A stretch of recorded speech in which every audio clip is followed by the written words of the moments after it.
Unit 10, Lesson 3, the main Pythagorean identity. First of all, we're going to prove the main Pythagorean identity and then find trigonometric values given different information, such as a value in the quadrant or a point in the terminal side. First of all, an identity is an equation that relates different of the trig quantities, and it's always true when one of the quantities are defined. So first of all, we know that the coordinate xy on the point of any circle is r times the cosine of theta, and y is r sine of theta, where the tangent is the y value divided by the x value. Two identities that arise from that is if we take the y over the x, which is r sine of theta over r cosine of theta, the radius cancels and we simply get that the tangent is the sine over the cosine. This is a very useful identity at times. There's another one that we know if we have the unit circle where the radius is just 1, then the sine squared plus the cosine squared has to be 1 because the sine and the cosine are the x and the y coordinate. So this would be sine of theta, this would be cosine of theta, and this would be 1.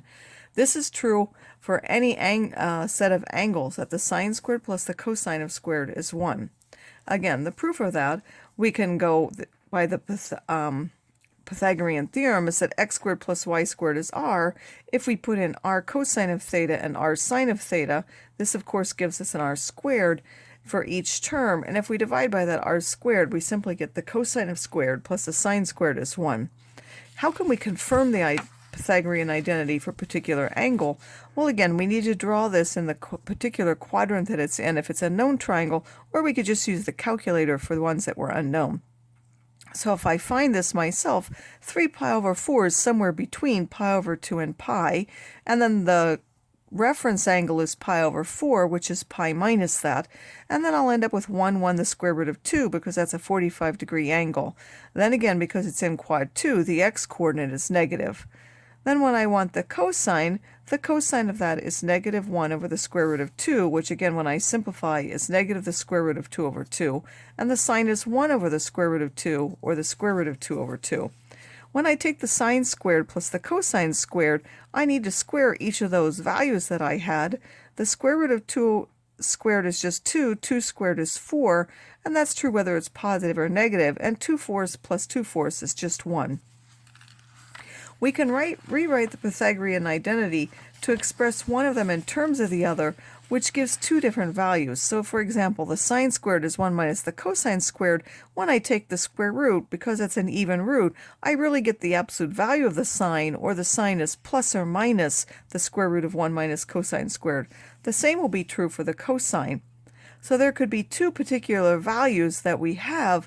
The one that it would be based on the quadrant that it's in. So if we knew that we were in quad 3, then the sine would have to be negative if we were given the cosine. The cosine would have to be negative if we were given the sine. If we end up within quad 4, if we're given the cosine, the sine, we would choose the negative value because it would be in quad 4. So we're going to use that, picking the sine based on which quadrant it's in.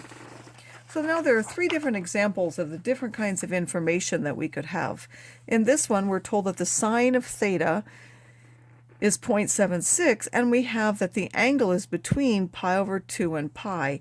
This means that it's in quadrant 2.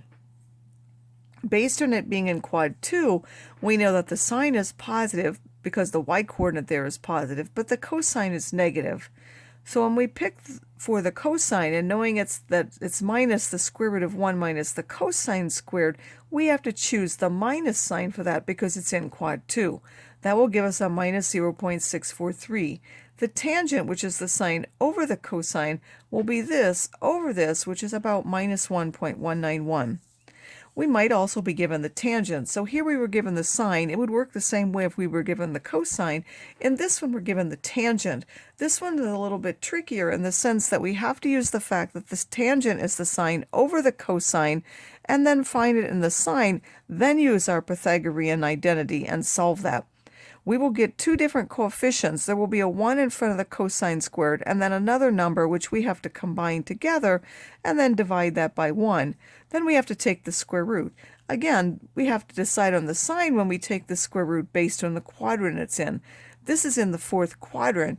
In the 4th quadrant, the cosine or the x value is positive, so we have to choose the positive cosine when we do that for this particular example. And we will get that the cosine is equal to this angle. Then because we knew that the sine was this minus the cosine, we had to or times the cosine, we had to multiply our answers to get that. Another piece of information that we might be given is a point on the terminal side of the angle. So we know that this angle goes here because the point 4 minus 5 is somewhere in the fourth quadrant. So first we put our point 4 minus 5 in the fourth quadrant, or whatever quadrant it happens to be in for the point we're given. Then we draw our angle there, so that's on our terminal side, and then we draw a reference triangle. Again, make sure you go down to the x-axis, not the y. It always goes to the x. So now that's our reference angle. In order to find the sine, cosine, and tangent, we have to find the radius side. The radius, again, will be from the Pythagorean theorem that r squared is equal to 4 squared plus minus 5 squared, which will again give me now, I have to take the square root. Again, because r is positive, I don't need to worry about a plus or minus there. The radius is always a positive value. In this case, we get the square root of 41. Notice that we don't really have to put the minus, even though it's minus here, because minus 5 squared and plus 5 squared are the same. Often I just drop that from my thing, and I simply would take 4 squared plus 5 squared. As long as you remember that those are the same, it's fine if you do that. Then the sine of that angle, of course, is simply the opposite over the hypotenuse, minus 5 over the square root of 41. The cosine is 4 over the square root of 41. And the tangent is the opposite over the adjacent, or the y over the x, minus 5 over 4. Again, when the values aren't too big, we're going to simplify those because we're not really supposed to have a radical in the denominator, although sometimes if we get a really big number, we'll just leave it.